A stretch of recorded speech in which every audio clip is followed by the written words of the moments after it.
22 अप्रैल 2026 सुबह के 6:28 हो रहे थे। न्यू दिल्ली के ईस्ट ऑफ कैलाश मंदिर के बाहर सीसीटीवी कैमरे में एक शख्स कैद होता है। सीसीटीवी में जो आप ये शख्स देख रहे हो, ये कैमरे में आपको एक नॉर्मल सा इंसान लग रहा हो, लेकिन इसके पीछे छुपा हुआ है एक ऐसा खौफनाक शख्स जिसने इंसानियत के टुकड़े टुकड़े कर दिए। इस फुटेज के 8 घंटे पहले 160 किलोमीटर दूर अलवर से आया था। ये कहानी शुरू होती है एक रात पहले यानी 21 अप्रैल को। अलवर में रहने वाला राहुल मीणा ये अपने सबसे खास और जिगरी दोस्त विष्णु के साथ में शादी में गया हुआ था और बीच शादी में इसने विष्णु से एक बहाना बनाया, मेरे एक पर्सनल काम है, मुझे यहाँ से अर्जेंट में निकलना होगा। ये बहाना बनाकर इसने बीच शादी में से घर आ गया, लेकिन ये अपने घर पर नहीं गया, ये इसी के दोस्त विष्णु के घर पर गया जहाँ पर इसकी पत्नी अकेली थी। वहाँ पर पहुंचकर दरवाजा खटखटाया। अब उसकी पत्नी को लगा कि मेरा पति शायद शादी में से आ गया होगा, मुझे दरवाजा खोलना चाहिए। जैसे ही उसकी पत्नी ने दरवाजा खोला, सामने राहुल खड़ा हुआ था। राहुल ने उसकी पत्नी का मुंह दबाया, उसे अंदर ले गया। राहुल ने अपने ही दोस्त की बीबी के साथ में दरिंदगी की, दोस्त होने का गलत इस्तेमाल उठाया। उसने दोस्ती पर से हमेशा के लिए विश्वास उठा दी। हैवानियत करने के बाद में जाते वक्त उसने उसकी पत्नी को धमकी दी, अगर तूने किसी को बताया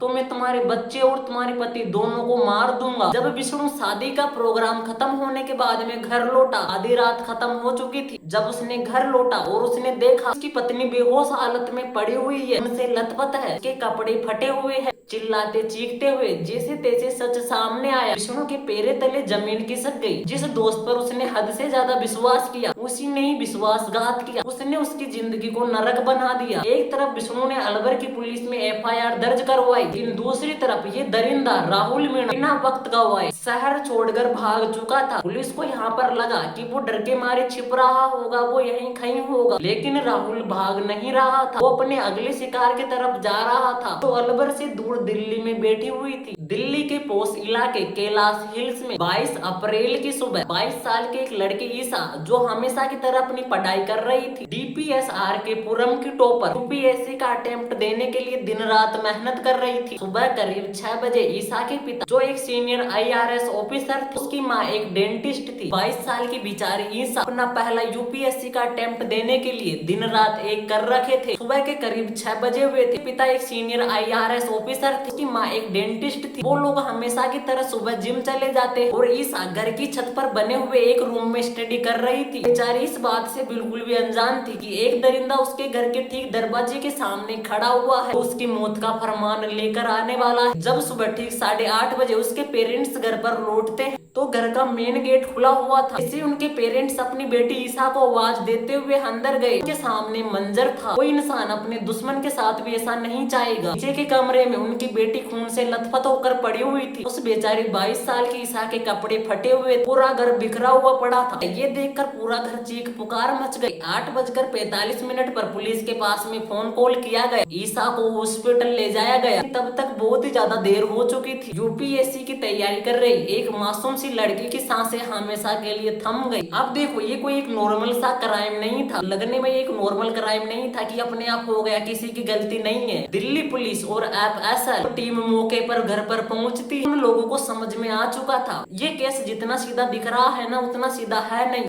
अलवर की उस घटना के इस हाई प्रोफाइल मर्डर केस से कनेक्शन था और सीसीटीवी में दिख रहा था राहुल, और सीसीटीवी में दिख रहा था राहुल। ईशा के घर तक वो कैसे पहुंचा? जैसे ही पुलिस ईशा के घर पर पहुंची, ईशा का जो कमरा स्टडी रूम था ना, वो छत पर था, और जैसे ही छत पर जाने के लिए पुलिस वालों ने सीढ़ियों पर पैर रखे, पूरे सीढ़ियों पर खून के धब्बे लगे हुए थे, शरीर को घसीटने के निशान बने हुए थे। पुलिस स्टडी रूम के अंदर पहुंची, पूरा कमरा खून से लथपथ भरा हुआ था। ये देखकर तो समझ आ चुका था ईशा का रेप और मर्डर इसी कमरे में हुआ है। लेकिन पुलिस के सामने अभी एक सवाल बाकी था, आखिरकार इसे घसीट कर नीचे क्यों लाया गया? ईशा के शरीर की पोस्टमार्टम रिपोर्ट आती है तो डॉक्टर्स बताते हैं ईशा के हाथों, बाहों और पैरों पर चोट के निशान थे। तो यहाँ पर साफ हो चुका था इस मासूम लड़की ने आखिरी सांस तक उस हैवान का मुकाबला किया था। चेहरे पर इतनी बेरहमी से वार किया था। ईशा की नाक की हड्डी टूट चुकी थी, इसका गला घोटकर जान ले ली थी। ईशा की रिपोर्ट सिर्फ एक मेडिकल कागज नहीं है, उसकी बहादुरी और आखिरी पलों की चीख थी। पुलिस ने कातिल को ढूंढने के लिए आसपास में लगे हुए सारे सीसीटीवी कैमरास को खंगालना शुरू कर दिया। आखिरकार कोई सबूत मिले, ये पता चले कि कातिल कौन था, वो कैसा दिखता है। तो कैमरे में 6:36 पर लड़का लड़का मस्टर्ड येलो शर्ट में और एक ब्लैक ट्राउजर में पड़ोस के गार्ड से बात करता है। लेकिन ठीक 45 मिनट बाद यानी सुबह के ठीक 7:22 कोई लड़का येलो शर्ट और व्हाइट ट्राउजर पहने और हाथ में काला सा बैग लिए हुए निकलता है। कातिल पूरी तरह सातिर था। उसने जुर्म करने के बाद में ही घर के अंदर कपड़े बदले ताकि लोगों को शक ना हो। जो उसके कपड़ों पर खून के धब्बे लगे हुए थे ना, वो लोगों को ना दिखे। बैग चुराया, पैसे चुराए और वो वहाँ से फरार हो गया। लेकिन वो अपना चेहरा छिपा नहीं सका। तो कैलाश कौन मंदिर के बाहर लगे हुए कैमरे चेहरा बिल्कुल साफ आ गया। उस फुटेज के जरिए उसे पहचाना जा सकता था और ये लड़का कोई अजनबी नहीं था, बल्कि ये एक 19 साल का राहुल मीणा था। तो पिछले 8 महीने से ईसा के घर पर नौकर का काम करता था। 1.5 महीने पहले ईसा के पेरेंट्स ने उसे नौकरी से निकाला था क्योंकि वो घर के पैसों को जुए में उड़ा देता था। वो आस पास के पड़ोसियों से उधार ले लेता था। ये सिर्फ एक नौकरी से निकालने का बदला था। कोई इंसान इतनी हद तक गिर सकता है। इस समय दिल्ली पुलिस की 15 टीमें राहुल के पीछे थी। सीसीटीवी कैमरे की फुटेज में वो फोन पर बात करते हुए एक ऑटो रुकाता है और उसमें बैठता है। जब उसके कॉल को ट्रेसिंग किया जाता है, पता चलता है दिल्ली के पालम रेलवे स्टेशन पहुंचा था और वहां पर जाकर उसका फोन स्विच ऑफ हो गया। लेकिन पुलिस को यहाँ पर एक क्लू मिला। उसने भागते समय गुरुग्राम में रहने वाले अपने कजिन त्रिलोक को फोन किया था। पुलिस ने त्रिलोक को फोन मिलाकर पूछा तो त्रिलोक ने बताया उसने घबराते हुए मेरे पास फोन किया है, कह रहा है कि उसने बहुत बड़ा कांड कर दिया है, अब उसका बचना मुश्किल है। तुरंत पुलिस ने अपनी 3 टीमें बना, एक गुरुग्राम, दूसरी पालम स्टेशन और तीसरी दिल्ली से 160 किलोमीटर दूर अलवर के राजगढ़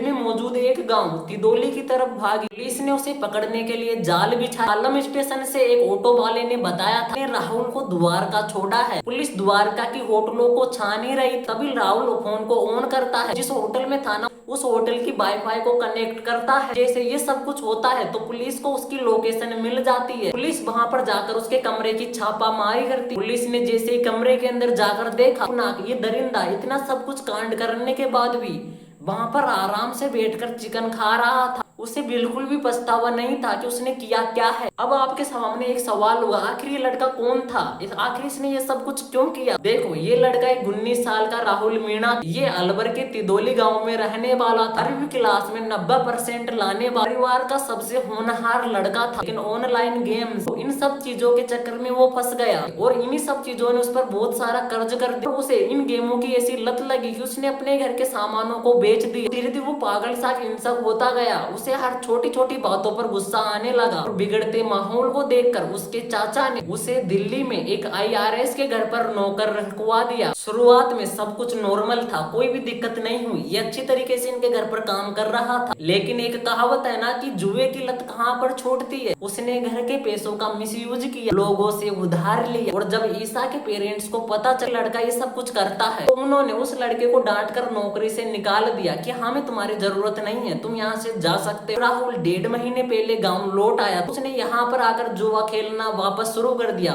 और वो जुए में 5 लाख जीत चुका था और वो फिर लालच में आ चुका था। उसके दोस्तों के कहने पर और ज्यादा जुआ खेलने लगा और सब कुछ हार गया। जिन दोस्तों से उसने कर्जा ले रखा था वो अपना कर्जा मांग रहे थे, दबाव डाल रहे थे, धमकियां दे रहे थे, डरा हुआ था। इसे कर्जा वापस देने का प्रेशर बढ़ चुका था और उन्हीं में से एक दोस्त का नाम था विष्णु। रोज रोज वो अपनी इंसल्ट से तंग आकर बदला लेने के लिए सोचा। इसी कारण उसने विष्णु की पत्नी के साथ में घिनौनी हरकतें की। राहुल जानता था इतना बड़ा कुछ कांड करने के बाद पुलिस उसके पीछे जरूर आएगी, पुलिस उसे जरूर पकड़ेगी। विष्णु की पत्नी का मोबाइल लेकर वहाँ से फरार हो चुका था। उसने मोबाइल बेचा, 6000 रुपए में एक प्राइवेट एम्बुलेंस किराए पर ली। उसी एम्बुलेंस से वो रातों रात दिल्ली भाग आया और उसने दिल्ली पहुंचते ही बिना ड्राइवर को पैसे दिए चकमा देकर वहां से फरार हो गया और वो सुबह 6:30 बजे ईसा के घर की कॉलोनी में घुसा। पर नौकर था, उसे पता था घर में से लोग कब बाहर रहते हैं, घर में किस समय लोग रहते हैं, किस समय घर पर नहीं रहते। पता था ईसा के पेरेंट्स जिम चले जाते हैं और घर पर अकेली ईसा रहती है, यानी उसे उस घर का पूरा शेड्यूल पता था। उसे पता था सुबह 8 बजे से पहले कोई भी नौकर नहीं आता।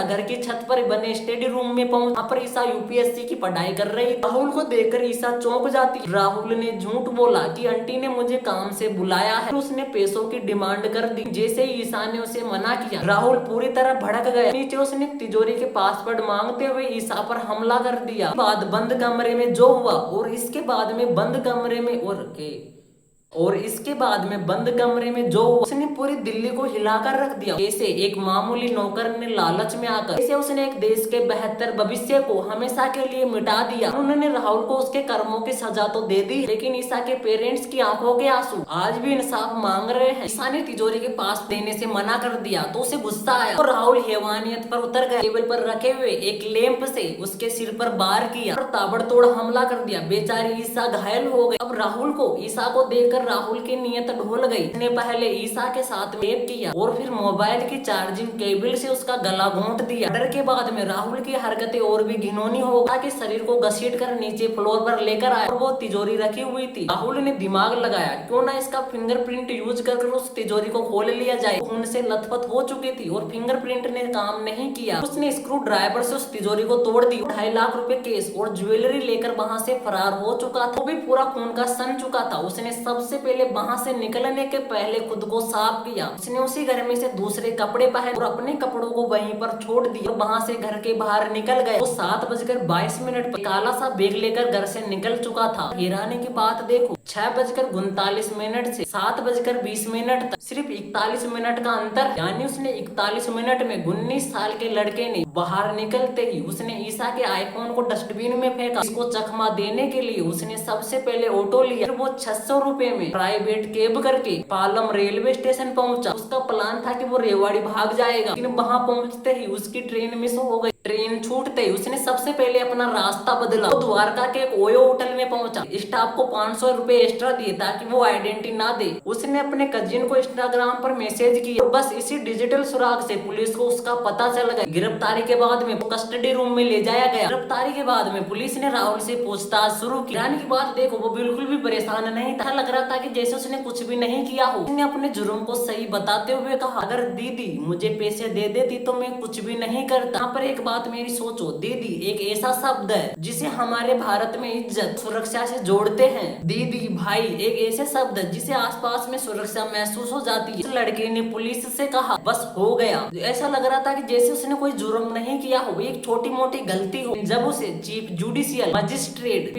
ठकरान के सामने ले जाया गया, राहुल की बोलचाल पूरी तरह बदल गई। वो कहने लगा कि मुझसे अपराध हो गया है। यहाँ पर मेरी बातों को आप ध्यान से सुन। ये केस एक जीता जागता उदाहरण है कैसे ऑनलाइन जुए की लत पढ़े लिखे लड़के को दरिंदा बना देती है, अपने और परायों में फर्क भुला देती है। भले उस ईसा को इंसाफ मिला है, लेकिन वो लड़की जो दिन रात मेहनत करती थी उसका सपना पूरा करने के लिए, उन चीजों का क्या होगा। इंसान ये दरिंदा एक समाज के लिए एक बड़ा सबक छोड़ गया। लालच और लत अंधी हो जाती है, इंसान अपने ही भगवान को नहीं छोड़ता।